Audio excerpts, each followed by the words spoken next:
اللہ رب العزت نے قرآن کریم میں اہل جنت کا ایک وصف ذکر کیا ہے۔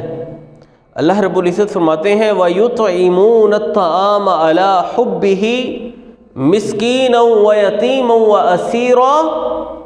جو جنت میں جانے والے لوگ ہیں ان کی صفات میں سے ایک صفت یہ بھی ہے کہ وہ یتیم، مسکین اور قیدی کو کھانا کھلاتے ہیں اس رب کو راضی کرنے کے لیے۔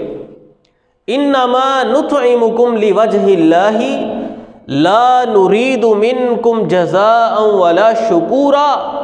اور وہ کہتے ہیں کہ ہم یہ جو تمہیں کھانا کھلا رہے ہیں، تمہاری ضرورت پوری کر رہے ہیں، یہ تم پر کوئی احسان نہیں کر رہے ہم، بلکہ اس رب کی رضا پانے کے لیے یہ عمل کر رہے ہیں۔ انما نطعمکم لوجہ اللہ، ہم صرف اور صرف یہ نیک عمل جو کر رہے ہیں اس کا سبب یہ ہے کہ ہمیں رب کو راضی کرنا ہے۔ یہ ایک جملہ ہم سمجھ جائیں تو ہماری بہت سی مشکلات، بہت سی پریشانیاں دور ہو سکتی ہیں۔ آج کل اگر کوئی انسان معیاری کام کر رہا ہے، فرض کیجئے کوئی خالص چیز بیچ رہا ہے ملاوٹ سے پاک، تو وہ ساتھ یہ بھی سمجھتا ہے کہ میں دوسروں پر احسان کر رہا ہوں، کہ دوسرے سارے لوگ نکمی اور ناقص چیز بیچ رہے ہیں، میں عمدہ چیز بیچ رہا ہوں، تو گویا کہ میں بڑا احسان کر رہا ہوں۔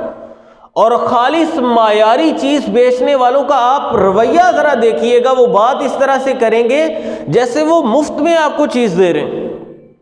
آپ یہ چیز محسوس کریں گے، ذرا اس چیز کو نوٹس کیجئے گا آپ معاشرے کے اندر۔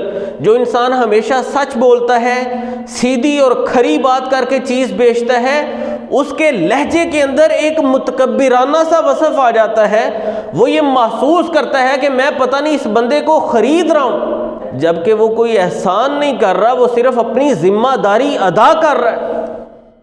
اگر کوئی بندہ خالص دودھ بیچ رہا ہے تو وہ اپنا اخلاقی اور شرعی فریضہ سر انجام دے رہا ہے۔ یہ اس کی ذمہ داری ہے کہ معاشرے کو ملاوٹ سے پاک چیز فراہم کرے۔ اگر کوئی انسان اپنے کاروبار میں سچ بول رہا ہے، جھوٹ کا سہارا نہیں لے رہا، وہ کوئی احسان نہیں کر رہا، وہ اپنی آخرت کو بہتر بنا رہا ہے۔ یہ اتنی اہم چیز ہے جسے سمجھنا ہمارے لیے ضروری ہے۔ اللہ رب العزت نے اہل جنت کی یہ صفت بیان کی ہے کہ وہ کہتے ہیں انما نطعمکم لوجہ اللہ، ہم تمہیں یہ کھانا کھلا رہے ہیں صرف اس رب کو راضی کرنے کے لیے۔ لا نرید منکم جزاء ولا شکورا، ہمیں تم سے کوئی بدلہ نہیں چاہیے، ہمیں تم سے کوئی شکریہ نہیں چاہیے۔ یہ ہے اخلاص۔ کوئی ہمدردی کر رہے ہیں، ہم کوئی نیکی کر رہے ہیں، حلم و بردباری کے ساتھ کسی سے درگزر کر رہے ہیں، ہم صلہ رحمی کر رہے ہیں، رشتہ داروں کے ناروا سلوک کے باوجود ہم عاجزی اختیار کیے ہوئے ہیں، ان کے ساتھ محبت سے پیش آتے ہیں۔ یہ کوئی احسان نہیں ہے ہمارا اور کوئی بڑائی نہیں ہے۔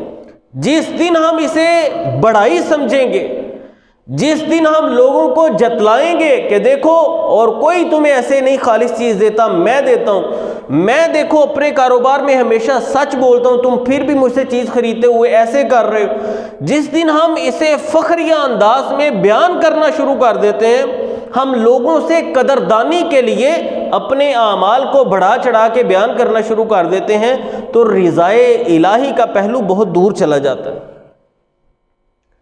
کوئی بھی عمل کیا جائے خالص رب ذوالجلال کی رضا حاصل کرنے کے لیے کیا جائے، یہی اہل جنت کا وصف ہے، اور یہی وہ اخلاص ہے جو عبادت کے اندر مٹھاس پیدا کرتا ہے، پھر عبادات سکون قلبی کا ذریعہ بنتی ہیں۔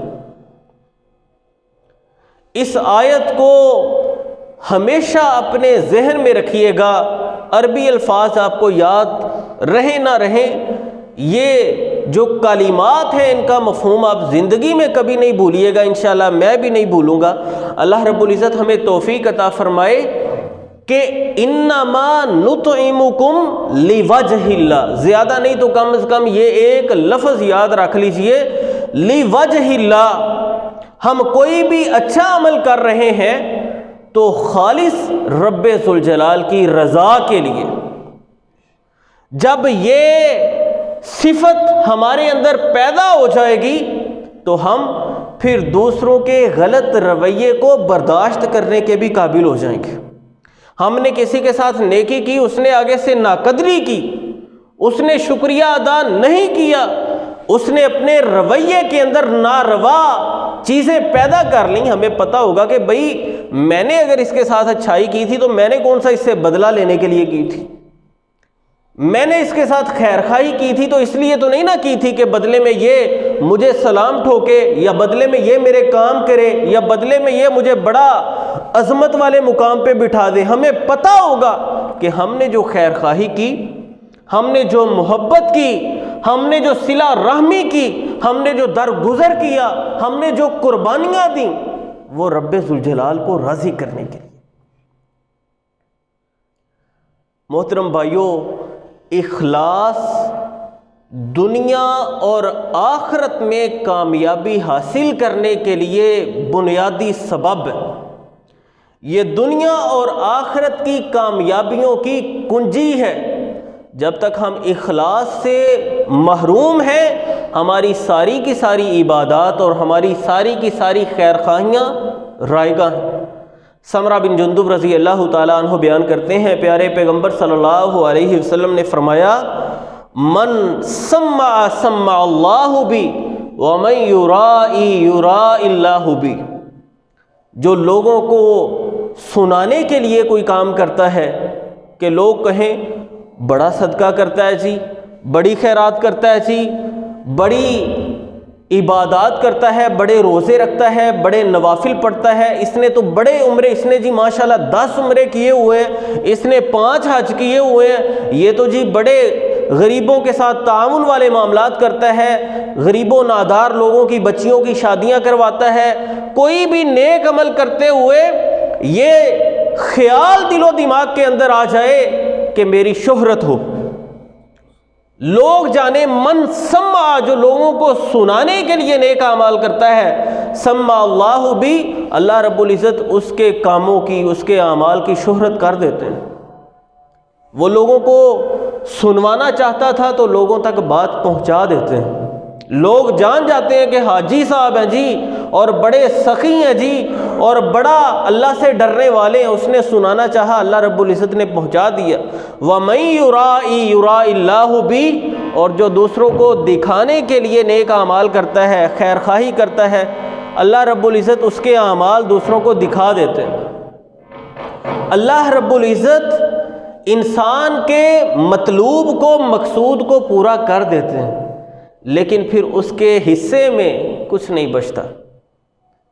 وہ اعمال جو اس نے کیے ہیں، ان اعمال سے جو اس نے چاہا کہ مجھے بدلے میں یہ ملے، اسے وہ مل گیا، پھر رب ذوالجلال کے پاس اس بندے کے لیے کچھ نہیں ہے۔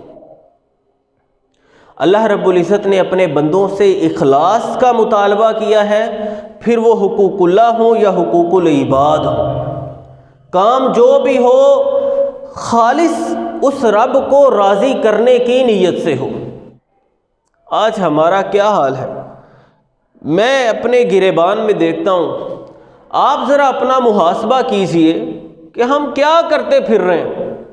اگر کوئی بندہ کسی کے ساتھ نیکی اور اچھائی کر دیتا ہے تو وہ یہ سمجھتا ہے کہ شاید اب یہ بندہ میرا محکوم ہو گیا، اب اس کے لیے لازمی ہو گیا کہ یہ میری عزت کرے، اس کے لیے لازمی ہو گیا کہ میرا شکریہ ادا کرے، اب اس کے لیے لازمی ہو گیا کہ میری ہاں میں ہاں ملائے۔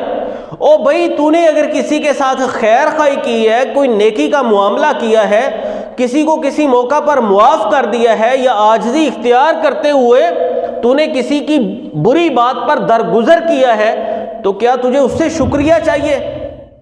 کیا اس سے بدلہ چاہیے؟ نہیں۔ ہم ان نیک صفات کو اپناتے ہیں اپنی آخرت کو بہتر بنانے کے لیے۔ ہم اگر خالص چیز بیچ رہے ہیں تو اپنی آخرت بچانے کے لیے، ہم اگر سچ بول رہے ہیں تو اپنی آخرت بچانے کے لیے، ہم اگر درگزر کر رہے ہیں، ہم اگر دوسروں کو معاف کر رہے ہیں تو وہ اپنے ساتھ خیر خواہی کر رہے ہیں، اپنی آخرت کو بچانے کے لیے کر رہے ہیں۔ اللہ رب العزت ہمیں سمجھنے کی توفیق عطا فرمائے۔ اللہ رب العزت پورے اخلاص کے ساتھ ہمیں حقوق اللہ اور حقوق العباد ادا کرنے کی توفیق عطا فرمائے۔ وما علی الا البلاغ۔